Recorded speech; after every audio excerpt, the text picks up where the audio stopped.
Welcome to the Diplowomen podcast, where we will be talking with and about incredible women mediators, facilitators, negotiators, ambassadors, peacemakers, peacebuilders, and more. I am Ekmekji, and I will be your host in this journey of mainstreaming the women, peace, and security agenda into our lifestyles.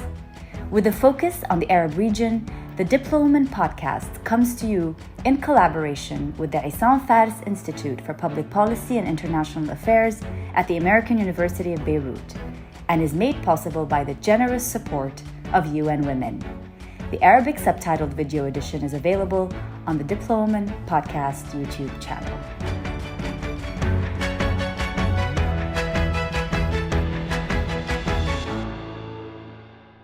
We're thinking out loud with Dr. Rouba Mhaissen in this new episode of the Diplowomen podcast. Rouba is an economist, she's a development practitioner, and a community mobilizer. Rouba is the founder of Sawa, where she established it after the Syrian war started to work on the ground with Syrian refugees. A Lebanese Syrian peacebuilder, Rouba has been listed on the Forbes 30 under 30 list for policy and law in 2017. Rouba, welcome to the Diplowomen podcast. Thank you, Karma, and thank you for hosting me at this amazing podcast, which also hosts incredibly inspirational women. Rouba, let's talk a little bit about your work. First, can you tell us what a community mobilizer is? We live in societies and communities that has a lot of resources. So, whether it's environmental resources, human resources, financial resources, but oftentimes these resources remain untapped. And the reason is because people aren't inspired enough, they don't feel like they belong to a cause, they don't feel like they have the passion to change the community where they live in. However, I've noticed throughout the years that it's very easy to tap into these resources and make people realize that you don't have to look very far when you're trying to achieve something, when you're trying to follow your dreams. You can tap into your community, you can tap into your friends, the resources that are around you, even before going into the international community and others. So a community mobilizer is basically someone who comes into a community and try to awaken the potential and the social energy that's in the community towards a certain cause or a certain dream that the community is trying to establish, basically. But as a practitioner, you started as an economist. So I'm curious to see what drove you into this field of peace building. You know, what made you wake up one morning and say, this is what I want to do? Economics is a very, very good base for people. It allows you to understand interactions in the society at a micro level and at a macro level. But since I was younger, I was always, touched or, appalled by the injustices in our societies. Whether we look at the Arab world, whether you look at Armenia, at, all the countries around us, there are so many injustices around us. And we grew up talking about Palestine. We grew up listening about memories of our parents during the civil war. So that's what drove me into the work that I do. And when the Syrian revolution started, I was watching TV and I heard about the first 40 Syrian families that crossed into Lebanon. Yes, and you helped the first 40 families. Indeed, because I thought, we are communities where we are known for generosity, big feasts, food, and to suddenly see your own people on the ground, that was the main incentive for me to start this kind of work. But let's be honest, in Lebanon, the Syrian refugee situation, triggered a lot of, I want to say racism, a lot of different sentiments. And this means you probably face a lot of challenges on the ground, whether with host communities, and this is a reality. We have to speak about it. Do you feel like you spoke about generosity? I mean, how did you really find the Lebanese host communities in the beginning and now? Because I feel things evolved over time. Indeed, Karma. That was what I was going to say. When we first started working, there wasn't a single Lebanese family who would agree to buy their kids, for example, something for Eid and not buy the family next door, the Syrian family. I remember in Akkar, the poorest communities of Lebanon, every household was open and hosted a Syrian family. But don't forget forget that it's been more than 10 years, 11 years now, and the Lebanese people are facing challenges themselves, not to mention the way that the Syrian refugee issue has been politicized by politicians as a divisive factor. So maybe call me naive, but I believe in that people are inherently good, inherently generous. I agree with you. This is why you have to, always remind them of this good traits that are inherently in them. So I feel like, yes, it's evolved. Syrians today are living a very difficult life in Lebanon. But so are the Palestinians, so are the Lebanese. You find even racism, I don't know what you call it, but between Lebanese themselves.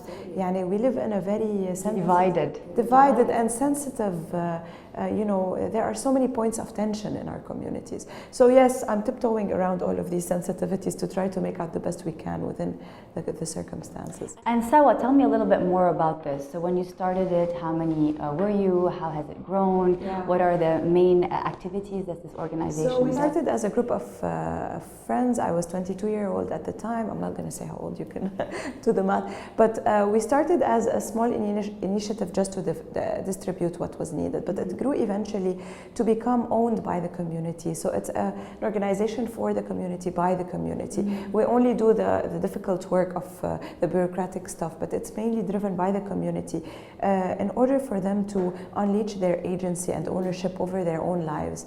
So yes, unfortunately we couldn't get out of the basic needs that are needed because we are still living in hard circumstances. But the work evolved into supporting individuals to unleash their potential, to get trainings, to start their own initiatives, to do advocacy work at the local level and link up to the international level, to mediate between them, the NGOs, the host communities, the municipality, and to really become agents of their own lives and of their future mainly. This is actually, you put your finger on a very important point, how to take this community work and elevate it to the international community, to sort of the higher level of decision making. I mean, I know we call this track 3 mediation or track 3 diplomacy when we work in the community, on the community level. But you briefed the Security Council, you briefed the United Nations Security Council on the work that you do. So somewhere, you were able to take that work and present it on an international, multilateral level to, decision makers. So how was that experience? So here there are two points. The first point is about diplomacy and talking about politics, because usually we always hear politics and diplomacy and mediation, and we often think about men in suits wearing ties, people who don't look like us as women, or even like the community, whereas there is daily the day-to-day politics, or politics with a small p. The interactions of people are inherently political, and these are the things that make any political agreement hold on the ground. We've seen examples, for example, let me talk about Bosnia or Colombia, where yes, a peace agreement was signed at some higher level, but if there is no acceptance of this peace agreement on the ground in the community, then this peace agreement is only a piece of paper. It doesn't mean anything on the ground. And people on the ground are negotiating day in and day out. Let's say in Syria, they are negotiating with armed groups, they are negotiating with de facto powers that are on the ground, with the Turkish authorities at some point, with the Americans. They are negotiating with the municipality here in Lebanon. They are negotiating with the NGOs. With the security agencies. With the security agencies. They are negotiating with, women are negotiating with their husbands to leave the house. So there are all these kinds of mediations happening. And this is indeed what I was trying to talk about at the Security Council, shedding the light about women mediators. And I wish one of these women was invited in my place to talk at the Security Council, but it's a long process to be selected. But these women, we have to recognize them as local peace mediators, as local community mediators on the ground. About the UN Security Council, after all these years, we lost our faith. We lost our faith in the system, in the Security Council, which did not stop genocides when they were happening, which did not interfere when missiles and shelling was on top of people's heads.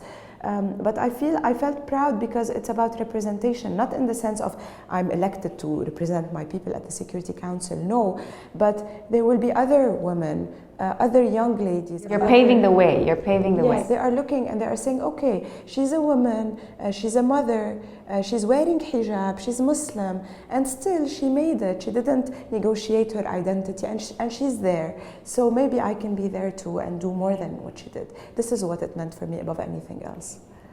So, I mean, in addition to everything you said, you're also very young. And so I wanted to ask you, what are some of the challenges that you face? I mean, can you tell us of a story, of an anecdote that that happened to you where you thought, wait a minute, you know, this is a little bit discriminating against me. You know, had I been a man or a male, this would have not happened to me. Yeah, actually, you just reminded me of an episode. We were at the UN headquarters in New York, and it was me and my colleague. He was going to brief everyone about the human rights situation. And I was going to brief them about the humanitarian situation. And that meeting was with a European diplomat, and she was a woman. And we went into the meeting, and she greeted him. She gave him her card, and she asked him what he wanted to drink, and she didn't even look at me. She probably thought I was a secretary or something. This is coming from a woman. Exactly. Yes. From a woman of a country. Yeah, from a country which talks about gender equality and all of that. And then she started asking him, she did a long introduction, started asking him about the situation. And this is where I say that we really need allies with us, even men allies that, and we need to talk about these challenges so that men, sometimes they want to be our allies, but they don't know that we face these situations, or they know, but they don't. But when we push them, because I kind of, did something under the table to tell him, like, she's not even recognizing my presence. And this is where he said, by the way, this is Dr. Rouba, she's the one who is briefing you, and I'm only here with her to accompany her. So he kind of elevated. I was very young, so I didn't know how to fend for myself at the time. But you face these situations all the time. And if there are any young women watching this podcast, I tell them, just believe in yourself and just hang in there. If you are prepared, if you know your content, if you know what you're doing, eventually they have no other choice but to recognize your presence. It takes time, it takes courage, but other women paved the way for me, and I hope we are also, Karma. I hope so too. Yeah. I hope, this is why we're doing what we're doing, so that we can tell the story, we can provide a narrative for you to tell your version of the story, because it's the version of the story that counts. For so long we've been hearing only one very male-dominated version, and today we want to hear yours and of women on the ground. Let me ask you this: in terms of growing in this peace-building field, in the women, peace and security field, what do you feel are some of the challenges that are or barriers that are still not allowing us to be at the top level? I mean, the community work is very important. Again, I'm definitely, the whole point of this is to shed the light on the community peace-building work. But somewhere, how do we tie this work to track 2? How do we tie it to track 1, to the higher level? Because I feel like there's sort of like a disconnect. Yes. And you spoke about building alliances. And I feel like, we've heard a lot of women say, yes, we have women in the Council of Ministers, but they don't really represent the women of my country. They do not understand our challenges. They do not understand the complexities of what we are facing, the challenges we are facing. And so how can we actually build that bridge as peace builders? I think, Karma, I think we need to change the way we are defining leadership. Because oftentimes, if you are a woman, you feel like, in order for me to succeed and arrive to this point, I have to become, more cold.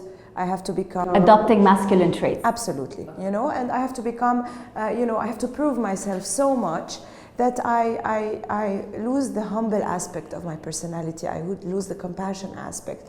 I'm fighting so many battles to arrive there that at some point I can't do it all. I lose touch with the local communities.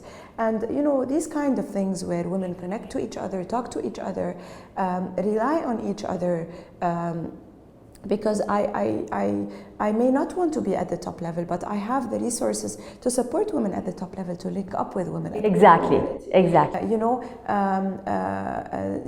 Women at the top, they have to also, if they had a chance once and twice and three times, for example, to be at a certain place, maybe they can start nominating other women to be in their place.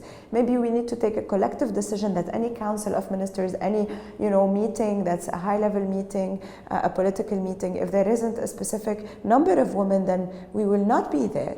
So to realize that our benefit collectively is stronger or more important than our benefit individually. And because there are so many limited resources for women, a lot of women aren't like that.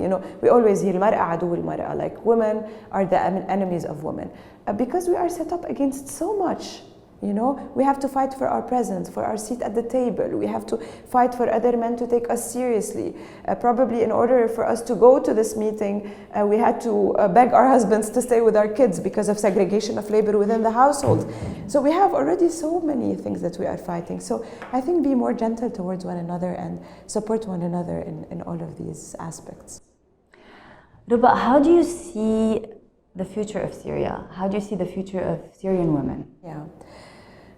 It's very difficult today to imagine what the future of Syria will be like, because every time we hit rock bottom, there's even worse things that are happening. It's a very grim situation. It's the majority of Syrians today, and the majority of Syrians at the age of the productive age, are outside Syria. Everyone left. So I cannot imagine the future of Syria without its people. So we need people to believe in Syria and for them to come back. We need to tap into the diaspora elements of our community. I believe in a Syria, in a democratic, free Syria, one that respects human rights violations. Respects human rights. Sorry. Just yesterday, one detainee was released after 11 years, 10 and a half years in prison. Simply for being a pharmacist. He was taken to prison. So I cannot imagine this Syria. This is not our Syria. But today something was broken. People aren't scared anymore, and they are trying to reimagine their country. So I think collectively we can reimagine it, and you cannot reimagine it without half of the society. So women will play an integral part, and they are already playing an integral part because they are the ones who are left behind. Demographically today, Syria consists of more women than men because of all the challenges, men who died, men who emigrated. So we need to continue working with these women and supporting them so that they can achieve the vision that they see for their country. But what is it that gives you hope and motivation? I mean, in this field, we're always trying to motivate ourselves. The rewards are limited, in a sense. You wake up in the morning and you're like, okay, I'm gonna keep doing what I do because. Yeah. Sometimes I say when I go to an education center and I see these tiny little hands, drawing or writing, I feel like this gives me motivation, these little fingers. But then I realize that 3 years down the line, they will be selling tissues at a crossroad, and that gives me demotivation. But really, it's the community, it's the small acts of kindness, it's the fact that when we distribute a food basket, they will invite you to the tent to drink coffee. It's also my own children, my two boys, Ahmed and Omar, thinking, thank you, and your two boys, and our children thinking that we want something better for them. So we will do the best we can. And someone told me something once. He said, you are not God. So indeed, we are not God. We will not change everything. We cannot be in control of everything, but we do what we can and we hope for the best, I think. How is the global situation today, feeding into the work that you are doing? I mean, climate change, the food security or the food insecurity issues, the war, in Europe. First Syria was headline news, then Afghanistan was headline news, then Yemen, and then Afghanistan, and then now everything dropped off the radar, and the whole world is focused on Ukraine. You have, donor fatigue, the COVID crisis, all these intertwined. How can we still keep our priorities on the international stage? What you're saying is very true, and it goes back to the first question you asked me about community mobilizing, because we cannot rely on international support forever. You've studied development, I've studied. We know that at some point the donors will pack their bags and move on, and we're seeing it happen. We're seeing it happen, and there will be people who look more like them and who watch Netflix and who have cars, who will take the priority because they are more worthy of people's attention. And so this is why building local resources and building sustainable pathways in the community is very important. But this can't be enough, because already we don't have enough resources. The community is collapsing. To continue to talk about Syria, about your cause, continue talking about it, and even on days where you feel like I can't see the result of what I'm doing, continue talking about it, and then also believe that the world is made up of interconnected circles. So if you support your community, you are also helping refugees in Ukraine. You are also helping people in the US, because at the end of the day, our world is interconnected. And if people voted in the US, and if Trump wasn't president at some point, maybe things would have been different. So everything is somehow interconnected. So just do the work, and don't overthink about the big picture. It's important to continue talking, to continue advocating, to do the politics at the high level, but not to let it discourage you or affect your incentive at a local level. So Rouba Mhaissen, in 10 years, will you still be doing what you're doing? I don't know, but I will hopefully still be doing something I'm passionate about. Maybe it will be in this field, maybe it will be somewhere else. But I hope I will continue to be, true to myself and true to my passions. I'm sure you will. You speak with so much passion, compassion, and positive energy. I wish you all the best in the work that you are doing. Dr. Rouba Mhaissen, thank you for being a guest with us. Thank you, Diplowomen. Thank you, Karma.